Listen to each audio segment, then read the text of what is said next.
one but didn't finish. Did anybody try that? No. So let's try that here. It was iron 2 sulfate. What's the formula for iron 2 sulfate?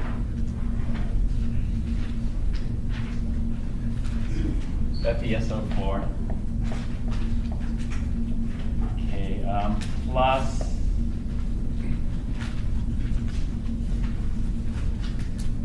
hydrochloric acid, formula for hydrochloric acid. Cl plus sodium nitrate, NaNO3.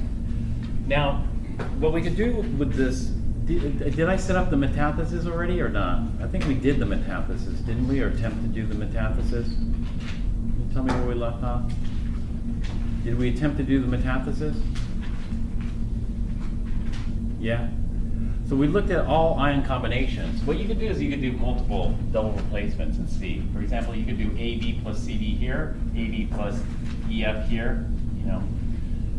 You could try these double, but essentially what we're looking for are ion combinations, favorable ion combinations. And the favorable ion combination that we saw was that was this hydronium plus sulfate was about it. Hydronium plus sulfate is going to yield H2O liquid plus HSO4 minus. All right, and I guess that's where we left off, because this is stronger acid, this is going to weaker acid in this case, and this is a stronger base going to a weaker base. Did we do the drugging force for that already? Yeah, okay. So here's where we left off, and so far, this is just either acid base or metathesis, you know, here in this sense, but it's not really metathesis, because in metathesis we would have taken it all away. And so we got a Bronsted. And so what we saw was there's pretty much no metathesis, and we got a Bronsted reaction. Let's try redox next. If we do redox, does this fit into the single replacement form, A plus BX?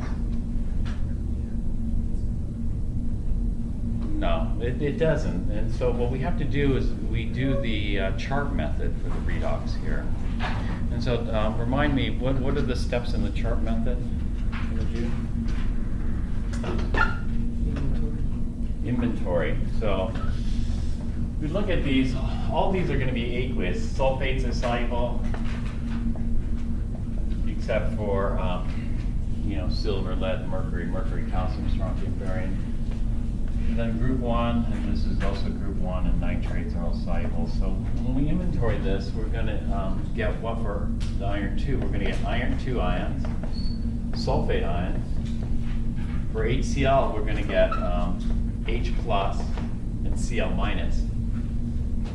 We changed this, you know, for Bronsted, we changed it from H plus to H3O plus. You know, because the HCl gave us the H plus, but we used H3O plus here. We didn't necessarily have to. We could have done H plus plus sulfate to yield HSO4 minus here. Which makes it a little tricky in assigning, you know, assigning. But I'm going to leave it. For redox, we just leave it as H+. When we look at the redox chart, there's no hydronium in the redox chart. The redox chart is just the H+. There. Okay, for sodium nitrate, we're going to have sodium ions and nitrate ions. Then, is that it?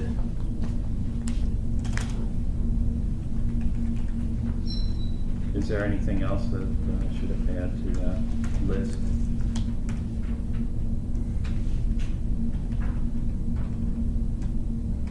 H2O. H2O. Let's think. H2O. Typically H2O is unreactive, except in cases where you're putting in extremely reactive chemicals in there. H2O typically doesn't react, but typically, you know, means that you might not be expecting it, and it actually does indeed react. And so you have to be careful about that.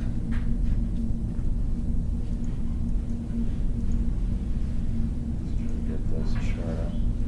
And so all we do here is, you know, you might be able to think, you know, about the properties of these, but it might take more time to figure out the properties of these things. And so we don't have to have any of the properties memorized. In fact, you don't need to know any chemistry in order to do this.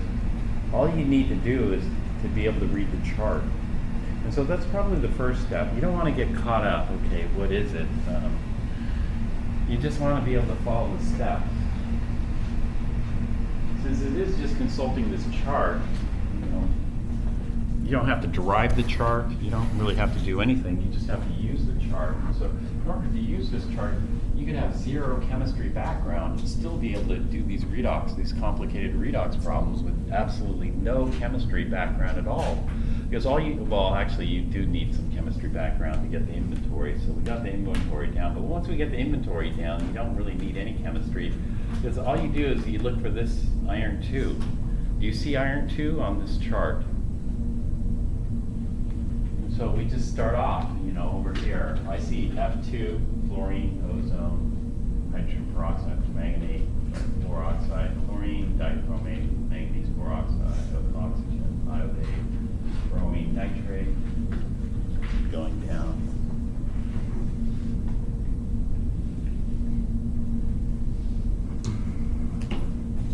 I see this one, but this one won't be acceptable. Why? Because it's +3. Keep going down.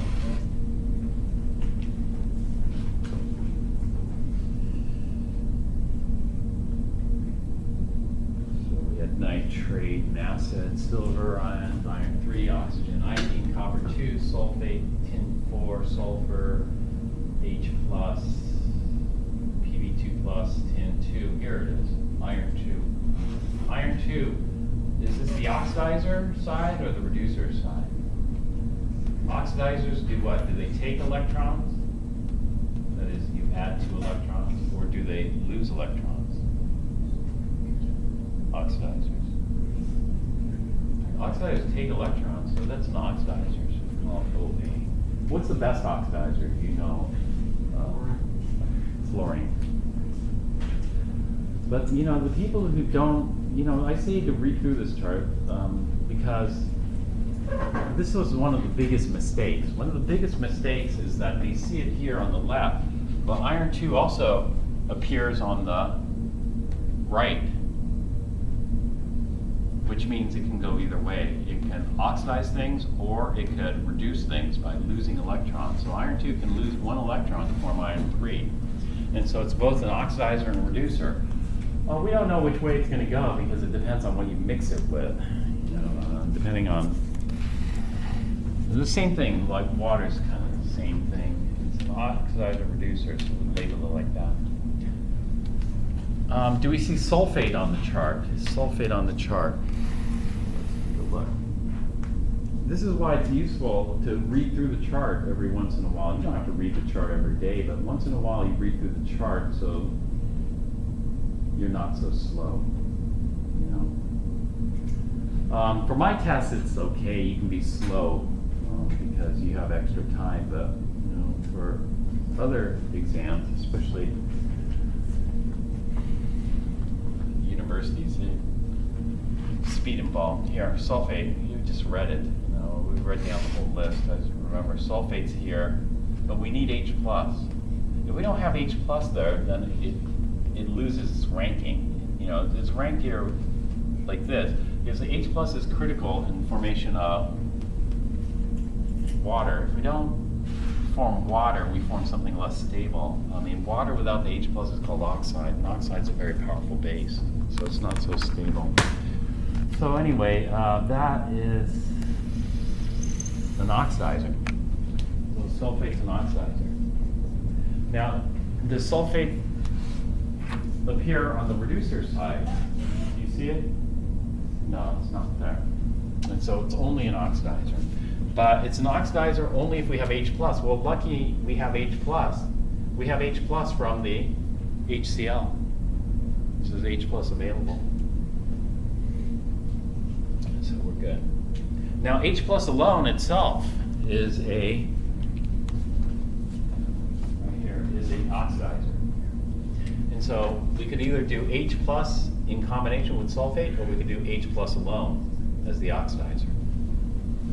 Which is better, we'll have to find out here in a moment.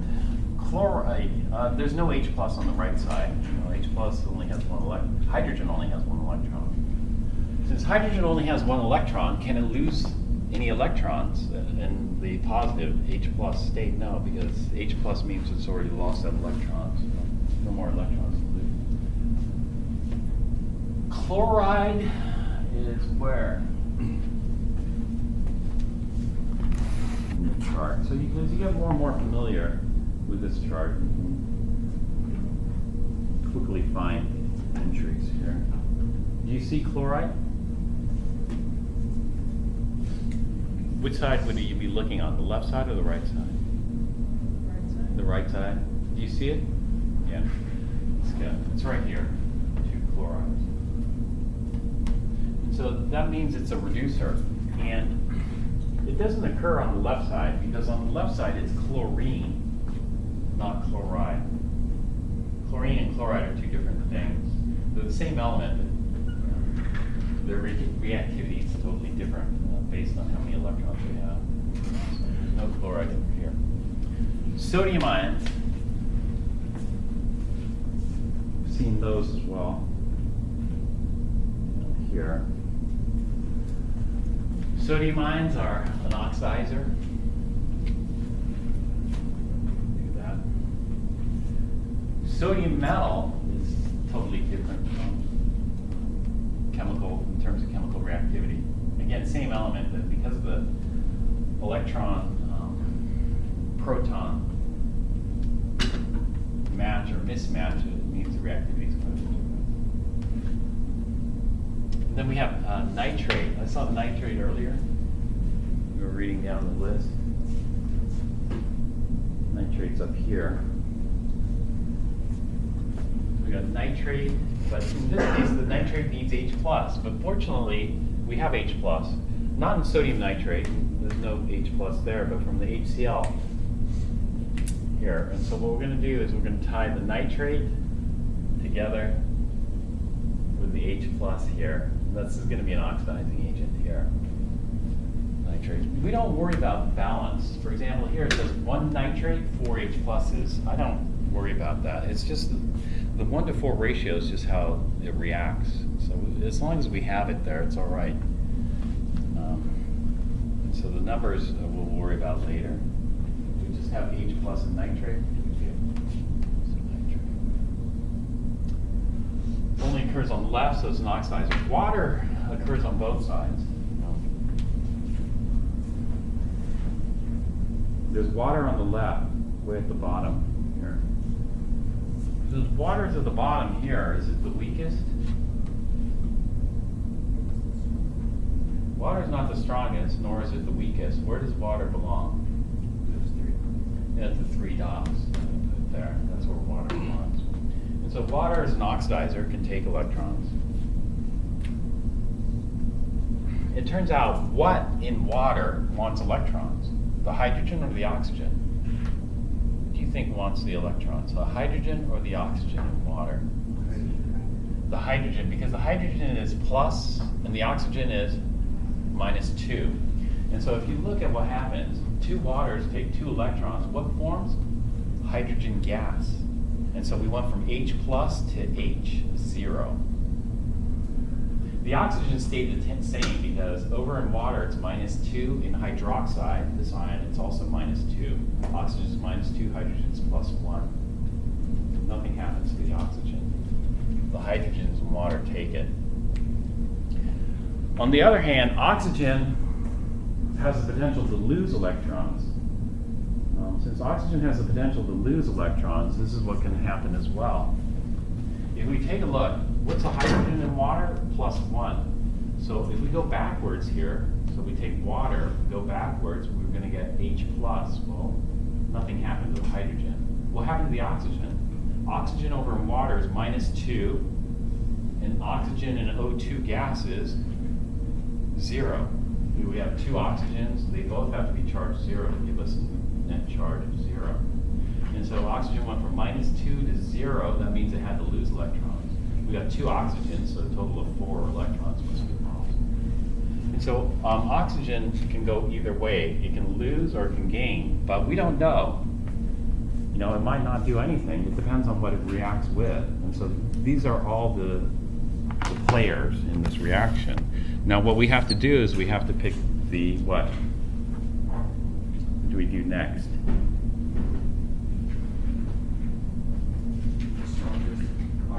Yeah, okay, so let's pick the strongest oxidizer. How many oxidizers are present?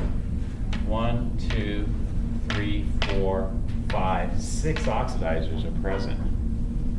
And so we need to pick the strongest. And so what is the strongest oxidizer, you know? Fluorine. So let's go and down this list and see which one we hit first. So we go fluorine, ozone, and then this will skip that. Hydrogen peroxide. What's this one called again? MnO4 minus. Permanganate. PbO2. Lead 2 or lead 4 oxide? Actually, lead 4. Each oxygen is a -2. We have 2 of those. That means lead has to be a +4 to balance out the charge. Cl2 called? Chlorine gas in this case. Sometimes, you know, chlorine gas a little bit can dissolve in water. So sometimes what we can do is we can bubble the chlorine in water and form chlorine AQ. And then we'll use this. So we'll use this position here. There's chlorine that we're reacting. What's Cr2O7, 2 minus called? Dichromate. MnO2? Manganese. Not 2. Permanganate is an ion. It would be MnO4. Or actually, no. This is not permanganate. This is permanganate here. This is a compound. This is, you know, if you're a geologist, this is called desert varnish. You go out to the desert, like Las Vegas or whatever, you'll see a black coating on some of the sandstone. It's a very tough coating. That's what it is. It's a manganese 4 oxide.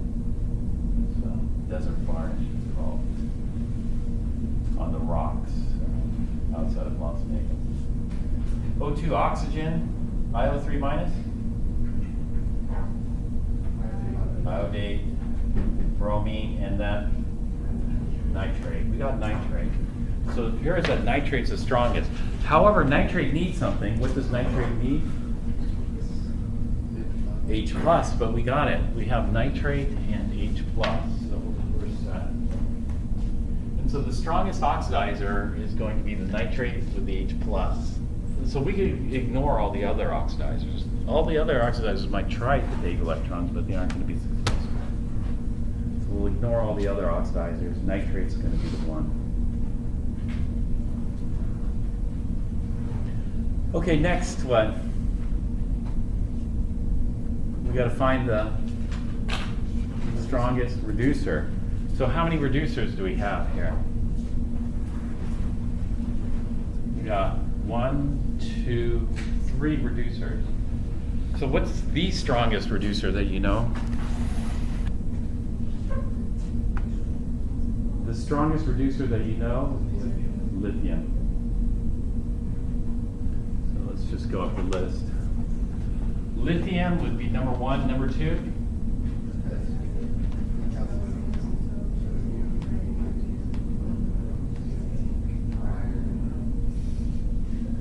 Is that the same as this? No, it's not the same because this is iron 0 with no charge. This is iron 2+ with a charge. And And so it's much easier to take electrons from an iron 0, but well, an iron 2 plus is going to be much more difficult because it's already lost 2 electrons. So the next electron that's taken would be more difficult, face more resistance. But let's just keep going up.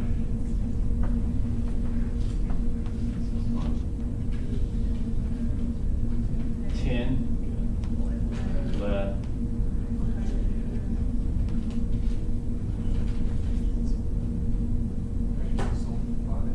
Hydrogen sulfide. Hydrogen sulfide is its common name. A lot of these acids are tricky because you know, if you look at this is a binary molecular compound. Binary molecular compound, you'd like to go dihydrogen monosulfide, right? But a lot of these acids, we don't use the nomenclature. We use the ionic nomenclature. Hydrogen ions plus sulfide ions yields hydrogen sulfide. So this would be gaseous hydrogen sulfide. If this were AQ, we'd call it hydrosulfuric acid. This is not AQ, so we're just going to call it hydrogen sulfide. What's this one? Tin 2. This is water plus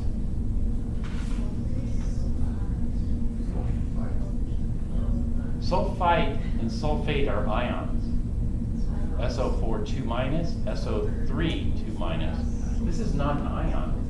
There's no charge. This would be called sulfur dioxide. Sulfur dioxide gas. Copper, iodide. Hydrogen peroxide is interesting because didn't we just see that earlier? Yeah, we did. Hydrogen peroxide can go either way. It can gain electrons or it could lose. Hydrogen peroxide was number 4. Number 5, sorry. Hydrogen peroxide, number 4. The 4th strongest oxidizer on our list. Normally when people think hydrogen peroxide, they think of oxidizer. But hydrogen peroxide could also be a reducer. It's not, terribly strong, but it could be a reducer. It depends on how it reacts, depends on what you mix it with. You're going to be an oxidizer, you're going to be a reducer. It depends on what you mix it with. What's this? Iron 2. Okay, so there we go. Iron 2 was the first reducer we encountered after lithium, so this must be the reducer. It's the strongest. That means all the other reducers we could ignore. I mean, chloride is going to be much weaker. It's up here, and then water is way up there, so water is much, much weaker. And so the strongest oxidizers is nitrate and H+, and the strongest reducer is iron 2, and we're going to ignore everything else because those are the most probable. We don't know if a reaction is going to occur yet, but if there's going to be a reaction, this should be the one with the biggest driving force. But if there's no driving force, then nothing's going to happen anyway, regardless of if these are the strongest or not the strongest. And so our next step is we got to put it together. And so going along the theme that we don't really need to know much chemistry after doing this, we just copy down. So for example, what does nitrate do? Nitrate plus 4 H pluses plus 3 electrons. So we just copied that down. So we'll write nitrate is a reactant plus the 4 H pluses plus 3 electrons. What does it yield? It yields NO gas and H2O liquid. NO gas is called nitrogen monoxide. Another name for NO gas is nitric oxide. Nitric oxide. Nitric oxide, or nitrogen monoxide, won Molecule of the Year by Science magazine. When was it? I'll just tell you. And, it was recent.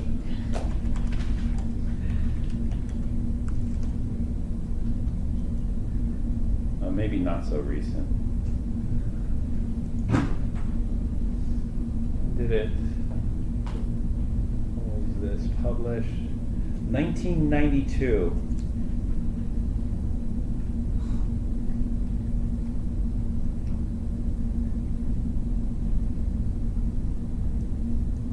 Come on.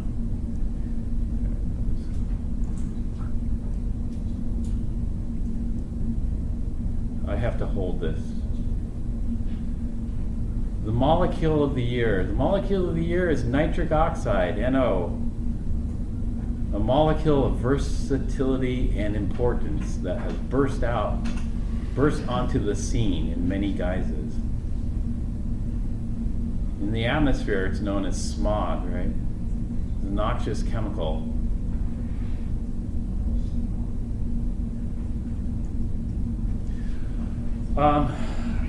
Why would a molecule that's part of, NO, this is what we call NOx emissions. When you take a car to get smog, they measure the NOx emissions. They want to know how much oxides of nitrogen are being produced. That means N2O, NO, NO2, whatever. So we try to minimize it. But it turns out that NO has not just that, which is very negative. I mean, it was never one molecule of the year, but it turns out it's an important chemical messenger in the body. So that's why it won. And then we're going to have two H2O liquids. Two H2O liquids. So we got nitric oxide or nitrogen monoxide and two H2O liquids. Nitric oxide is a pretty common name for it. We call it.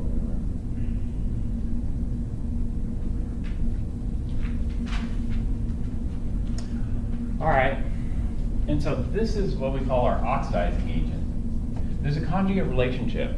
Nitric oxide in water will be an oxidizer or reducer if we go backwards. If we go backwards, is it losing electrons or gaining electrons?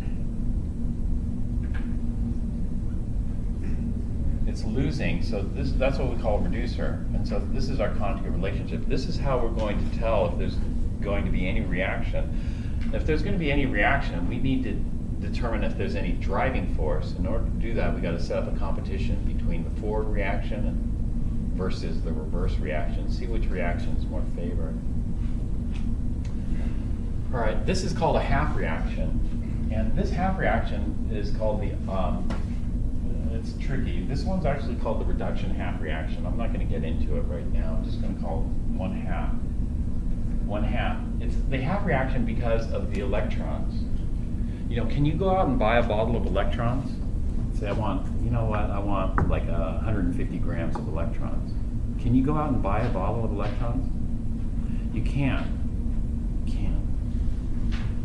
We buy electricity, but electricities, they have to come from somewhere and they consumed by something. Same thing with electrons. You can't just go out and we can buy a bottle of sodium nitrate and HCl, mix those together, we've got H plus nitrate together.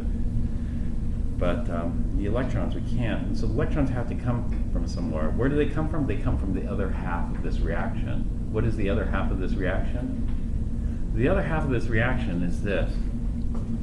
It's iron 2. And so this is the wrong direction because iron 2 is a reactant. This shows iron 2 as a product. We don't want iron 2 as a product. Iron 2 should be a reactant. And so what do we need to do?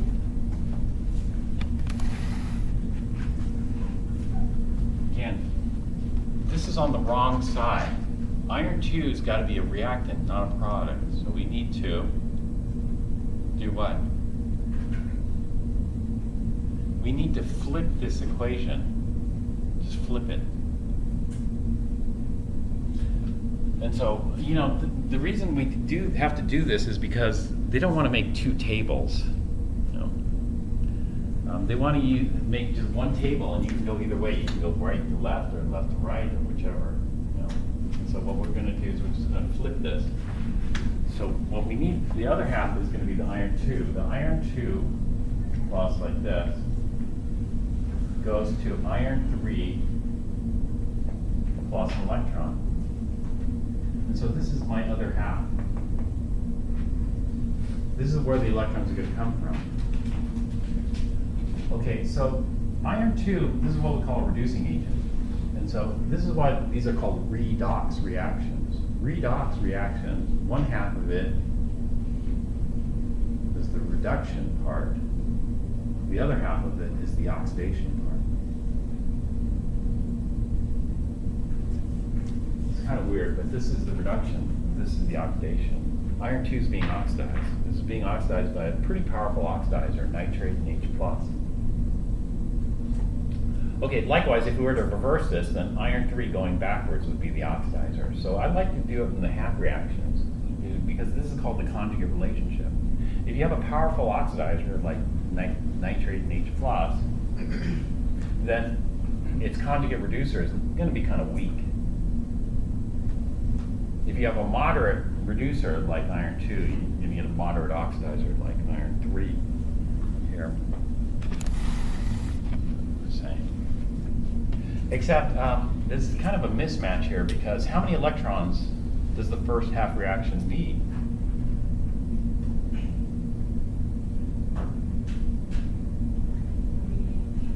It needs 3 electrons. But how many electrons are we going to get from iron 2? Only 1. Mismatched. And so what do we need to do? We need more iron 2. You know, we're still going to use iron 2, we just need more of it. And so all we're going to do is this. We're going to use 3 times the amount. So we're going to get 3 iron 2s, which is going to make 3 iron 3 pluses and give us 3 electrons. And so that we get 3 electrons being consumed and 3 electrons being produced. So we need to multiply it. You know, and so we got this is how we're going to make things match between the 2 halves. We're going to make them match by multiplying by some kind of coefficient. And then what we're going to do is we're going to combine these 2 half reactions. When we combine the 2 half reactions, we're going to get nitrate plus 4H plus. Okay, now the 3 electrons cancel. They're not spectators, but they're kind of like spectators. You got 3 electrons on the left, 3 electrons on the right, and we can cancel them out. Okay, plus 3 iron 2, so I'm going to eliminate them right now. This is going to produce an NO gas plus 2 H2O liquid plus 3 iron 3s. Then we're going to look for driving force. For the nitrate and H+, this is our oxidizer. The iron 2, this is our reducer. Going backwards, NO and H2O, this is our reducer. Iron 3 is our oxidizer. Okay, this is the most probable reaction, but the most probable reaction won't occur even though it's the most probable, if there's no driving force. So we got to look, is there a driving force for this? And so what is the driving force for redox? Is it gas formation? If the driving force for redox is gas formation, we got it. NO gas. Is the driving force for redox stronger to weaker acid? If it's stronger to weaker acid, we got it, because we're going from H plus to water, right? It seems like. But are those driving forces for redox? No. Gas formation and stronger to weaker acid only works for metathesis and acid base, but not redox. It does not work for redox. So what works for redox? I'm sorry, what was that? Isn't it More active to less active. So stronger to weaker. More active each way, both ways. So here, which one is stronger? Oxidizer. Nitrate and H plus or iron 3. We go here. Here's nitrate with H plus. Here's iron 3. So which one's stronger? And so we have driving force here. We're going from stronger to weaker. Also, that means because the conjugates, it's always going to work. Because if you look, if that's the ranking here, then the ranking here is going to be flipped. And therefore, iron 2 versus NO. Which one's a stronger reducer? Iron 2. So this is going to be stronger reducer to weaker. And so driving force is present. And so what's going to happen in this mixture is that, now we got this Bronsted reaction happening. Plus, in addition to that, we have this redox reaction happening. That is, the nitrate and the H plus are going to oxidize the iron 2 to iron 3. Iron 2 is a green color. Iron 3 is going to be a yellow color. The color color is going to change. It's going to go from a kind of a green solution to a yellow solution.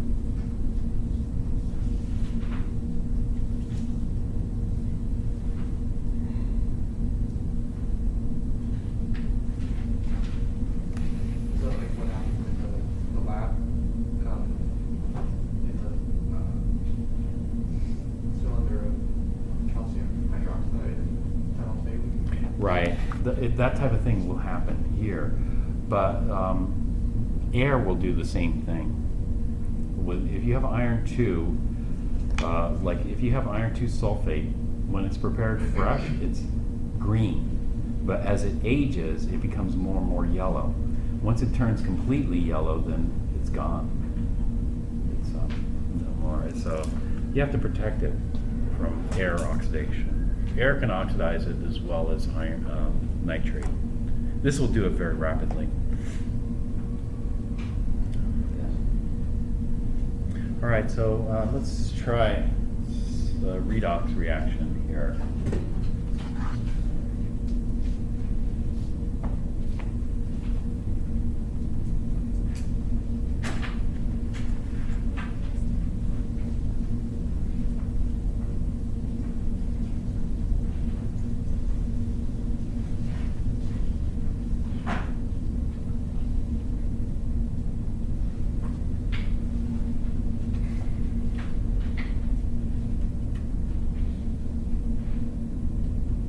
All right, the redox reaction we're going to try is this one.